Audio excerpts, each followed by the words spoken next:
அன்பார்ந்தவர்களே, ஒட்டன்சத்திரம் டு திருப்பூர் செல் வழியில் ஒரு உணவகத்தில் சாப்பிட சென்றோம். அங்கே பார்த்தீங்கன்னா கைவினை பொருட்கள் அதிகமாக இருந்த காட்சி அழகாக இருந்தது.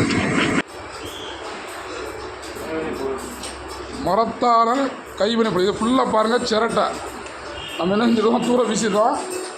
தேங்காய் நல்ல அருமையான தேங்காயில் தாராபுரத்தில் ஒரு கடையில் செஞ்சுட்ருக்காங்க. இது மரத்தாலான பிளேட் தட்டு, மரத்தாலான தட்டு. இயற்கையை விரும்பக்கூடியவங்க அந்த வழியாக வந்தீங்கன்னா வாங்கிக்கலாம். இது கறி வெட்டுறது நேரம்ல